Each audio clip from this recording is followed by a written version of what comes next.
Indian স্পোর্টসের সবাইকে স্বাগত। আবারও কিছু ইন্ডিয়ান ফুটবল ইম্পর্টেন্ট আপডেটস নিয়ে চলে এসেছি। তো ভিডিওটা শুরু করার আগে রেগুলারলি যেটা বলে থাকি, যারা আমার চ্যানেলের ভিডিও দেখছো বা এখনো চ্যানেলটা সাবস্ক্রাইব করোনি, তো প্লিজ চ্যানেলটা সাবস্ক্রাইব করে দেবেন। রেগুলার আপডেটস পাবে। তো চলো ভিডিওটা শুরু করা যাক। তো প্রথমে যেটা নিয়ে বলবো, একদিকে যেমন Mohun Bagan ISL league shield champion, বলতে গেলে একটা দুর্দান্ত পারফরমেন্স, তারপরে 61+ অডিয়েন্স, আর সেখানে কিন্তু সমর্থকরা একটা দুর্দান্ত ম্যাচ উপভোগ করেছে। আর অন্যদিকে কিন্তু মোহনবাগান একটা রেকর্ডও করে ফেলেছে। তো তারা কিন্তু আপাতত 15 ম্যাচে 48 পয়েন্ট। তো এটা কিন্তু আপাতত এত বছর আইএসএল হয়েছে, তো 10 বছরের মধ্যে কিন্তু একটা রেকর্ড পয়েন্ট হোল্ডার হিসাবে একটা পজিশন নিয়েছে মোহনবাগান। তাছাড়া কিন্তু 28 তারিখে সেমিফাইনাল রয়েছে, আর সেখানে কিন্তু মোহনবাগানের হোম ম্যাচ। তার আগে কিন্তু 23 তারিখে অ্যাওয়ে ম্যাচ রয়েছে। তো এখন দেখার বিষয় হলো কেরালা না ওড়িশা কোন টিম মোহনবাগানের এগেনস্টে ফেস করবে।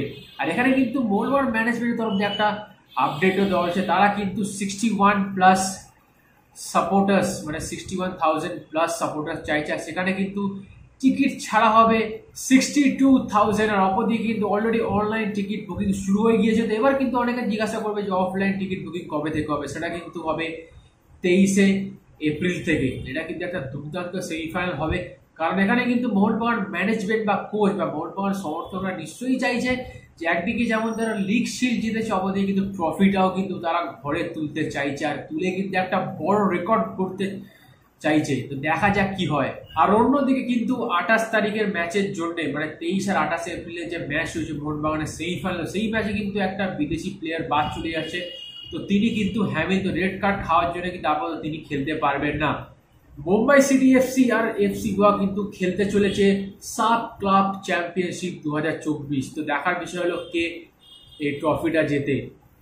তো 31 বছর বয়সী নাইজেরিয়ান স্ট্রাইকার ড্যানিয়েল চিমাঞ্জো, তিনি কিন্তু খেলেন জামশেদপুর এফসি। তার কিন্তু কন্ট্রাক্ট অলরেডি 31 মেতে কিন্তু শেষ হয়ে যাচ্ছে।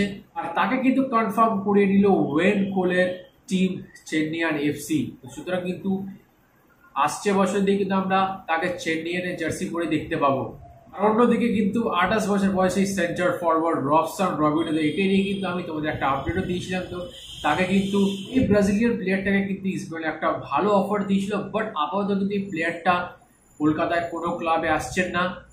তিনি কিন্তু আপাতত বসুন্ধরা কিংসের হয়ে খেলতে চলেছে, কারণ তিনি অলরেডি কিন্তু 4 বছর খেলে ফেলছেন। তো আর 1 বছর খেললে কিন্তু তিনি বাংলাদেশ সিটিজেনশিপ পেয়ে যাবে। তো বাংলাদেশ সিটিজেনশিপ পাওয়া মানে কিন্তু তিনি বাংলাদেশের জাতীয় দলেরও খেলতে পারবেন। গোকুলাম কেরালার হেড কোচ কিন্তু হচ্ছেন অ্যান্টোনিও রুইডা। তো আজ কিন্তু ভিডিওর এত একটা, till then good bye, have a nice day আর enjoy the beautiful game football.